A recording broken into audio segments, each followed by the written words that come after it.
Unit 3, Stoichiometry, Lecture 1. Students have often sought guidance, some path, some pattern that they can use to perform the multitude of calculations that are needed in chemistry. There is a tool that I have found useful for my students, and that is the concept that I call the mole roadmap. This is a way of taking students through all of the relationships that exist with regard to the mole. Therefore, helping them to know that if they come from one point in calculations, like volume of a gas, to mole, then from there they can go to a numerous group of places. They can go to the number of particles. They can go to concentration of solutions. They can go to mass. There are all kinds of relationships that exist. And I'm only pointing out that there are 4 on our roadmap. However, I have left a couple of areas that are not defined. That is due to the fact that you will find more relationships that exist as you use this to help you with your study if you choose. The mole, probably one of the most important concepts when we talk about quantitative relationships in chemistry. In this section entitled The Mole, we're going to talk about the mole as a number. We'll talk about it as the mass of elements and mass relative to molecules or formulas. And we'll talk about the computational roadmap that I mentioned in the introduction. Let's get started. As a number, the mole is a number that is used for counting. The mole is specifically 6.022 times 10 to the 23rd power. And ladies and gentlemen, that is a huge number. But you can count anything. Theoretically, you could count puppies. Now, you'd have some difficulty doing that because I'm not sure where you'd put them. You can have a mole of electrons, 6.022 times 10 to the 23rd electrons. You could have a mole of atoms. You could have a mole of little marshmallows. And if you did have a mole of little marshmallows and you dumped them out, they would cover the earth to a depth of 8 miles. Folks, the number is huge. When we talk about mass, let's talk about the relationship between mole and mass. Get a periodic table or look in your textbook and find a list of the elements that shows their atomic weights. Now, I want you to look at the atomic weight of sodium. You see that it is 22.9897. That's 22.9897 is the relative weight, and 22.9897 grams per mole is the gram atomic weight. It's the mass of 6.022 times 10 to the 23rd atoms of sodium. Yeah. Now, look on that same table now. Pause this if you need to, and look at iron. Look at iron. Find it. Do you see iron? Look at its atomic weight. Its atomic weight is 55.847. So for iron, 55.847 grams is the gram atomic weight. How many atoms of iron is that, folks? That is 6.022 times 10 to the 23rd atoms of iron. So 6.022 times 10 to the 23rd atoms of iron happens to weigh 55.847 grams. How many atoms are in a mole of zinc? That's right, 6.022 times 10 to the 23rd atoms. Well, how much does a mole of these atoms of zinc weigh? They weigh 65.39 grams. So a mole of zinc weighs 65.39 grams, and that is the mass of 6.022 times 10 to the 23rd atoms of zinc. Well, if that's true, then how much does one zinc atom weigh in grams? Well, we know that a mole of zinc weighs 65.39 grams. 65.39 grams per mole times 1 mole over 6.022 times 10 to the 23rd atoms, and moles cancel. Therefore, we come up with 1.086 times 10 to the negative 22 grams per atom. Very, very tiny amount. When you have to juggle your numbers, remember a mole is 6.022 times 10 to the 23rd items. And a mole of an element has a mass that is the atomic weight of the element expressed in grams. Now, don't get caught up in the splitting of hairs between mass and weight. You understand what mass is and you understand what weight is. An atomic weight is a commonly used term. Well, let's look at molecules or formulas now. When we talk about the mass of molecules, a mole of carbon dioxide, let's use this as an example. A mole of carbon dioxide is 6.022 times 10 to the 23rd molecules of carbon dioxide. And the mass of a mole of carbon dioxide is 44.01 grams per mole. One carbon is 12.01. Two oxygens at 16 each are 32.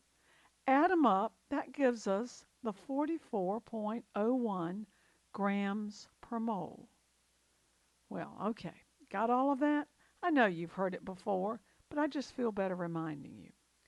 Now I think we're ready for what I choose to call the mole roadmap. When we talk about the mole roadmap, we're not talking about the fuzzy little fellow that buries into the ground. No, what we're talking about is a process for solving problems. Now, a mole is 6.022 times 10 to the 23rd things. And that mole weighs the gram atomic weight or gram molecular weight or gram formula weight if we're talking about chemistry, and we probably are.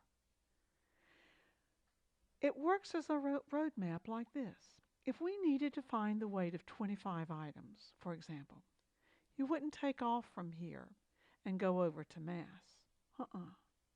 Instead, what you would do is you would go from the number of things to the mole, and then from the mole, you would go to the mass. That's right. It is a clear way of directing you in solving many problems. In this problem, we want to calculate the number of moles in 3.82 grams of copper. So let's start with our 3.82 grams. And what do we know about copper and mass? Well, we know that 1 mole of copper, according to our periodic table, has a gram atomic weight of 63.54 grams. Grams are going to cancel, and this is going to leave us with moles. And when I worked this out, I came out with 6.011 times 10 to the negative 2 moles. Now, I have 3 significant figures over here, and I have 4 significant figures here. So it seems to me that I'm justified in using 3 significant figures. Therefore, I shall list this answer as 6.01 times 10 to the negative 2 mole. If you don't want to leave it in scientific notation for whatever reason, you could record it as 0.0601 mole. Yeah, there's your answer. In this problem, we want to calculate the number of moles in 2.9 times 10 to the 21st atoms of dysprosium. So we start with our 2.91, or 2.9 rather, times 10 to the 21st atoms. And what do we know about numbers of atoms and moles? We know that regardless of what we're talking about, if we're talking about numbers, that 1 mole is 6.022 times 10 to the 23rd. And in this case, since we're talking about atoms, it's atoms. Our atoms are going to cancel, and that's going to leave us moles, which is what we're looking for. And that gives us, oh, let's see, what do I get for this?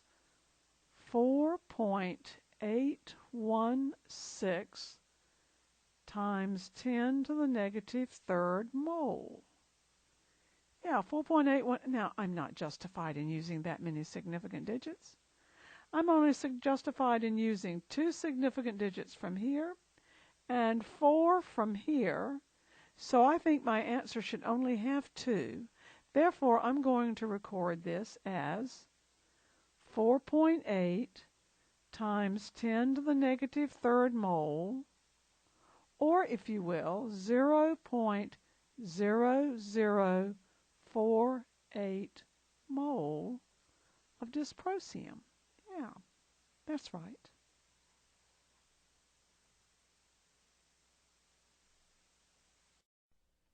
In this problem, we want to calculate the number of atoms, the number of silver atoms in 4.2 grams of silver. Now, I like to let you look at the mole roadmap when we're doing this. A mole is 6.022 times 10 to the 23rd things. In this case, atoms. And a mole weighs the atomic weight expressed in grams. So a mole weighs the gram atomic weight. Now, we're going to start with 4.26 grams of silver. So we're going to start over here using the gram atomic weight. And from there, we're going to go to moles. And once we get to moles, then, we're going to go from moles down to the number of particles. It's a 2-step process. So let's get it squared away here. We start with our 4.26 grams of silver. And we convert it to moles. 1 mole over 107.9 grams. And you'll see your grams cancel. Now you are at moles, just as we said. Now let's go to the number of particles. Times 6.022 times 10 to the 23rd, atoms in this case, atoms of silver per mole. And what cancels? Moles cancel, right. So work it out. And when I worked this out, I came out with 2.378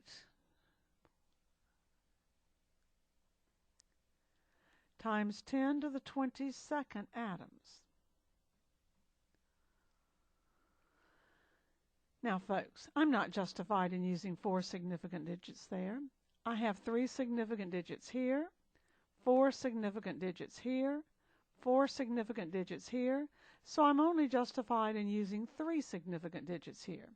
So I'm going to record this as 2.38 times 10 to the 22nd atoms. Get the idea? That's the way the mole roadmap will work for us. In this problem, we want to calculate the number of atoms of any kind in 10.3 grams of water. So let's start with 10.3 grams of water. And we're going to go from 10.3 grams to moles, because we know from moles we can go to numbers. And it's 1 mole over 18, and I'm going to use 18.015 grams. Now grams are going to cancel, and we're at moles of water now. Let's go to molecules. We know that in a mole of water there are 6.022 times 10 to the 23rd molecules. And that is in 1 mole. So moles now cancel. And we have molecules of water. But we want atoms of any kind.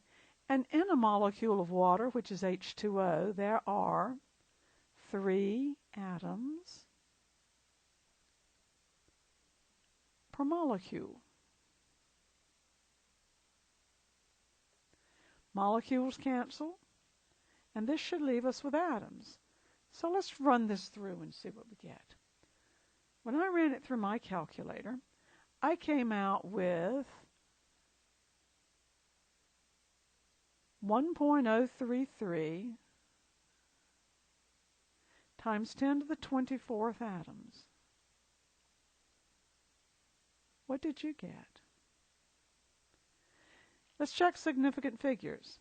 There are 3 significant figures here, 5 significant figures here, 4 significant figures here, and the 3 doesn't count for 3 atoms per molecule because that's a counting number. So the answer, I believe, should be 3 significant figures. So I think I'm going to record this as 1.03 times 10 to the 24th atoms. Get the idea? Now you've come a long way because we've started from just conversion from moles to numbers, or moles to mass, or mass to numbers, or mass to moles, or mass and numbers to moles. Now we are expanding this to include other things. I think we're ready for a really more challenging problem. Here's the multi-part problem. Which of the following contains the greatest number of atoms of any kind? 2 teaspoons of water, 150 milligrams lead, 1.20 liters helium with a specific gravity of 0.139, or 23.6 milliliters of alcohol. And I put liquid here so you would know that it was in the liquid form and not the solid or the gaseous, with a specific gravity of 0.797. We're going to work this problem in 4 parts, and then we're going to compare the answers. And I'm going to do it the longer way first, and then talk to you about how to do it in a little bit shorter way. All right, let's try this first one. Now in A, we start out with 2 teaspoons of water. And you've done this before, and you know it's just a long, drawn-out process. But we start with 2 teaspoons of water. Knowing that we have to get to milliliters, the only way I know to do it is through quarts. So I go through times a tablespoon per 3 teaspoons, so that teaspoons are going to cancel. Now I go to cups, and it is, in a cup, there are 16 tablespoons. It's handy to know if you happen to be cooking. Now I'm at cups. I'm going to go to quarts, and in a quart there are 4 cups. So cups cancel. Now I am at quarts. I'm going to go to milliliters. Remember how many milliliters are in a quart? Sure. There are 946.3 milliliters per quart. So quarts now cancel. I'm at milliliters. Now what do you know about the mass of water in that given volume? Well, you know that unless otherwise specified, you assume it's about 4 degrees Celsius, and you use 1 gram per milliliter. So your milliliters are going to cancel. And now we're going to be at grams. Now, at grams, we've got to get to moles. So how about 1 mole over 18.015 grams? That gets me to moles. And I know that there are 6.022 times 10 to the 23rd molecules per mole. So let's see, moles have canceled. Yep. Oh, I forgot to cancel the milliliters up here. Let's see if I can get this to go. There we go. Now, we're at molecules of water, but we want atoms. And remember, for water, there are 3 atoms per molecule. Now, you may want to stop this and run it through your calculator and see what you come up with. Why don't you take a moment and do that?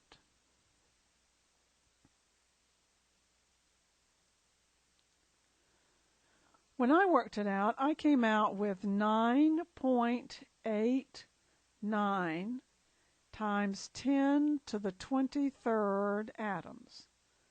And of course, that's a mixture of hydrogen and oxygen atoms. All right, did you get that? Let's go then to part B. For part B, we have 150 milligrams of lead. So we start with our 150 milligrams, and let's convert that to grams. That's 1 gram per 1,000 milligrams.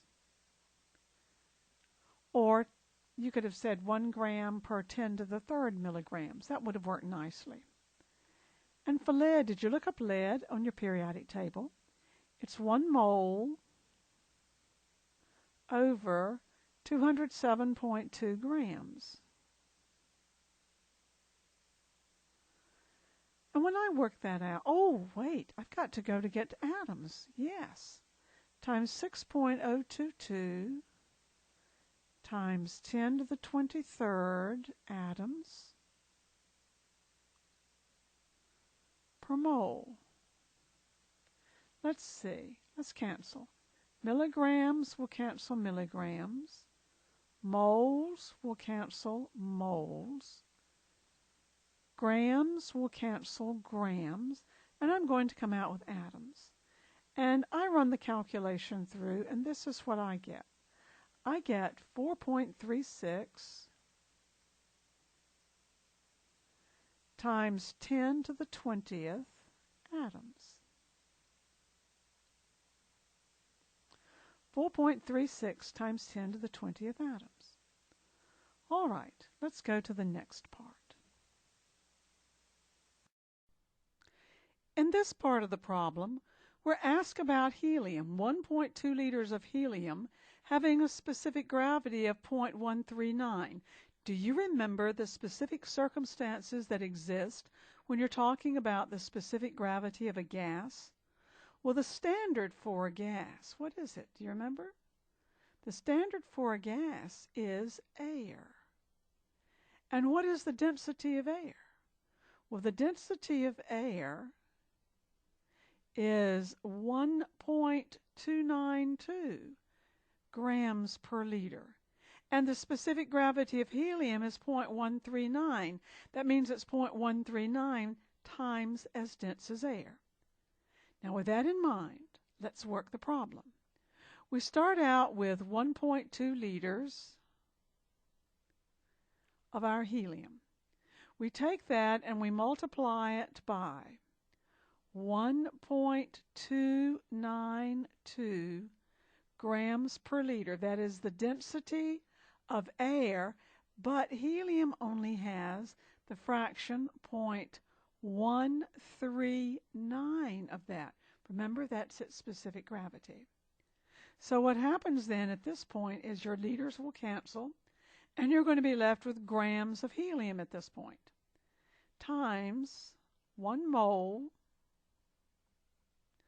over 4.003 grams. Now our grams are going to cancel, and this is going to leave us, after we cancel grams, this is going to leave us with moles. And we know that in a mole of helium, there happens to be 6.022 times 10 to the 23rd atoms of helium. So you work this out. That's atoms per mole. Let me be sure and get my units in there, and you need to be sure you do too. So moles cancel. And when I work this out, I come out with 3.24 times 10 to the 22nd atoms.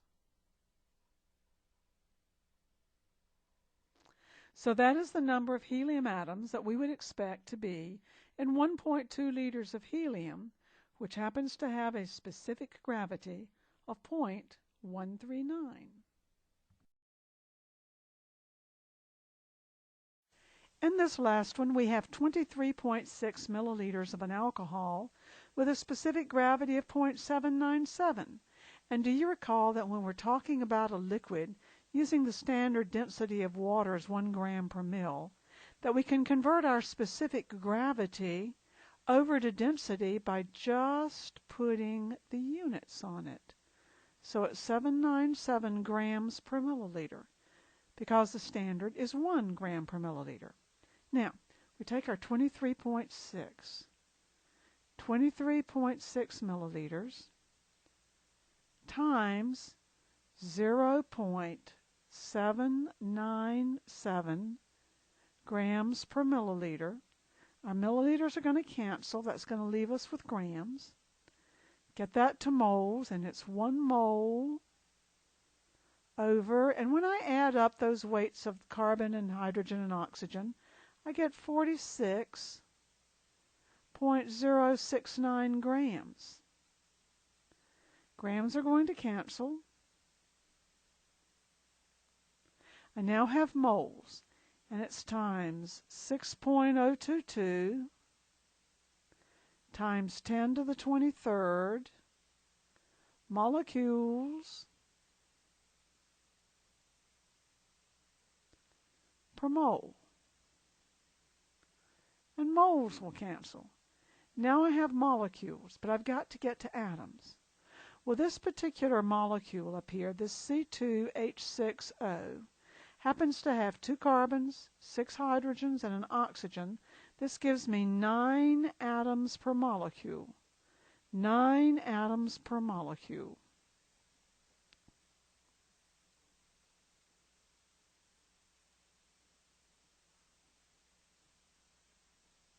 And when I calculate it out, I get 2.21 times 10 to the 24th atoms. Do you agree? 2.21 times 10 to the 24th atoms in that 23.6 milliliters of the alcohol. Yeah.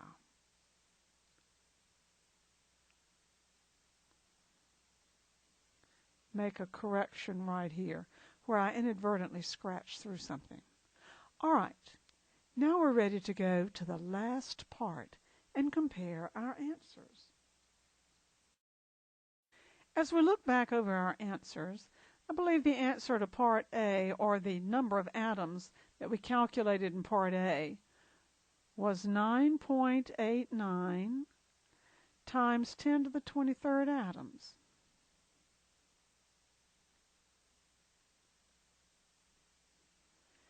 And in Part B, I believe we had, let's see, wasn't it 4.36 times 10 to the 20th atoms.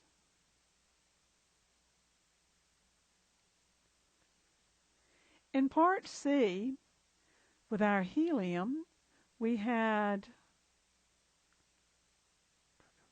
3.25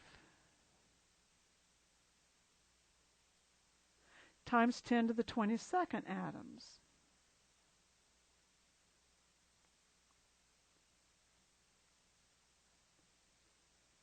And in Part D, with our liquid alcohol, we had 2.21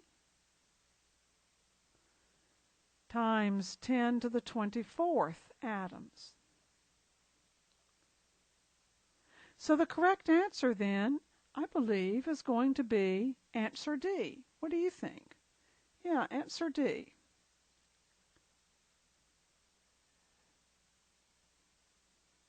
Sometimes when you're writing with one of these devices that I'm writing with, you'll inadvertently make a mark you don't intend to make. But anyway, D, that's the answer. Now the question becomes, ladies and gentlemen, after we have compared answers and found the solution, is that the easiest way to do it? Well, the answer is there really is a little bit easier way to do it. And the slightly easier way to do it is get 2 moles. Get 2 moles of atoms. In other words, completely eliminate the step whereby you're using 6.022 times 10 to the 23rd. Completely eliminate that step right there, which appears in every problem, and you will result in a comparison of moles of atoms rather than actual numbers of atoms themselves. So look at it. Go back and try your hand at that. Remember, though, make sure your units cancel properly. As we talk about formulas of compounds, we're going to address the law of multiple proportions, percent composition, empirical formulas, molecular formulas, and combustion analysis, sometimes called combustion train analysis. Let's start with the law of multiple proportions, using carbon monoxide and carbon dioxide as an example. Now, if we look at carbon monoxide and carbon dioxide, we see that in a formula association that there's 12 for carbon, the relative weight of carbon present is 12 in both of them. The relative weight of oxygen present is 16 in carbon monoxide and 32 in carbon dioxide. So in this then, the carbon-to-carbon ratio is 1 to 1. And the oxygen to oxygen ratio is 1 to 2. Let's look at this in the same manner that John Dalton might have looked at it in 1803. Perhaps he started with 1 gram of carbon and allowed it to react with oxygen, and when he did, he found that under that particular set of circumstances, it produced 3.66 grams product.